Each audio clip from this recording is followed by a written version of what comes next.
So ఇప్పుడు మీరు చెప్పింది టోటల్ కంప్లీట్ సార్ నిన్నకి టోటల్ కొద్దిగా వాటర్ పై పడింది, కొద్దిగా మనము వాటర్ పెంచండి లోపల వాటర్ తీసి చూపించే.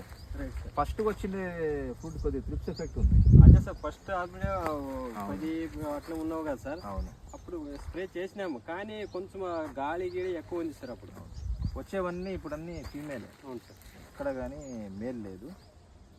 సో గుడ్, ఫ్లవర్ ఇనిషియేషన్ అయితే బాగా జరుగుతుంది, సెట్టింగ్స్ కూడా జరుగుతుంది. 7 రోజుల్లో అయిపోతుంది, 7 నుంచి 10 రోజుల్లో ఇంకేం అవ్వదు, అంత పిందెలు అయిపోతాయి నీకు.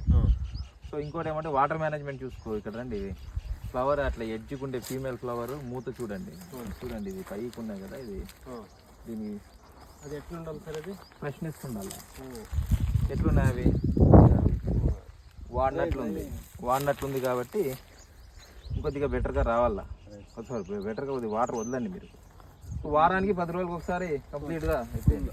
అది తేనెటీగలు ఉన్నాయి అక్కడక్కడ సార్, అక్కడ ఉన్నాయి. అప్పుడు సార్ చెట్టుకి సార్ 20, 30, 40 వరకు ఉన్నాయి సార్. అవును, మొన్న మీకు ఫోన్ పెట్టినాను కదా సార్. అవును. ఫ్లవర్ చూడు యాడ్ వచ్చింది, ఇది వచ్చినాయి సార్, అక్కడక్కడ వచ్చినాయి కింద రైచేయండి. అవును, అది అయినాయి 50 to 34 అయింది సార్. 2 times మళ్ళీ టైమ్స్ అయినాయి. అగ్రోమిన్ మ్యాక్స్ నిన్న అయిపోయింది. ఇది ఈసవేన్ సార్. ఓకే. సో మేజర్లు ఏమంటే ఇప్పుడు ఈ కొద్ది క్లైమేట్ కండిషన్ చేంజ్ ఉన్నాయి కదా, కొద్దిగా మనం ఈ ఫంగల్ ఇన్ఫెక్షన్స్ కానీ బ్యాక్టీరియా కానీ మళ్ళీ రైజ్ అవ్వకుండా బేస్ లెవెల్ని చూసుకుందాము. సో బ్యాక్టీరియల్ బ్లైట్ అటాక్ అయిన ప్లాట్స్లో కొద్దిగా ఫ్రూట్స్ థిన్నింగ్ చేసి తక్కువనే పెట్టుకోవాలి. ఎందుకంటే ఓవర్లోడెడ్ ఫ్రూట్ అయిపోయింది అనుకో, ప్లాంట్ వీక్ అయిపోతుంది. సో డిసీజ్ మనం మందులు కొట్టినా కానీ కంట్రోల్ వచ్చేది. Okay sir. కటింగ్ మాత్రం చాలా హార్డ్ అయింది కదా సార్. అవును, ఏమంటే పుల్లలన్నీ తీసి టోటల్ తీసినారు సార్. ఒక 18 రోజులు అయింది సార్. అవును, చాలా లేట్ అయింది. 18 రోజులు కటింగ్ చేశారు. ఇది actually fully affected bacterial blight తోట. మీరు చేయండి చేస్తానప్పా ఇట్లా చేయంటే మేము ఒక అలా కాకుండా లోపల అంతా వేస్టేజ్ అంతా తీసేసినారు సార్. ఇది ఒక్క సంవత్సరం మీకు ఏమైనా కొంచెం ఇదైంది అనుకో పర్వాలేదు, నెక్స్ట్ మాత్రం చేపించాలి. కొమ్మలు గాలి వెలుతురు బాగా నీట్గా ఆడుతా ఉంది. అట్లా కాకుండా ఇప్పుడు క్లైమేట్ కూడా కండిషన్స్ బాగాలేవు.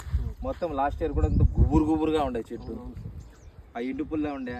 ఇప్పుడు చూడు కొమ్మకి గ్యాప్ ఉంది, పూతకి గ్యాప్ ఉంది. ఓకే, సెట్టింగ్స్ కూడా అన్ని లోపలే జరుగుతున్నాయి. చూడు లోపలే జరుగుతుంది. ఓకే, అదే అన్నారు సార్, లోపలే జరుగుతుంది. బాగా అవుతుంది, చాలా బాగా అవుతుంది. అయితే సార్ ఇంకా ఉంటుంది తప్ప అక్కడక్కడ మీరు చూసుకొని ఒకటి చేసుకోవాలన్నారు సార్. రైతు మాత్రం అక్కడక్కడ, ఎందుకంటే చాలా ఏం చేశానంటే కొంచెం అక్కడక్కడ ఉంటుంది. అవును.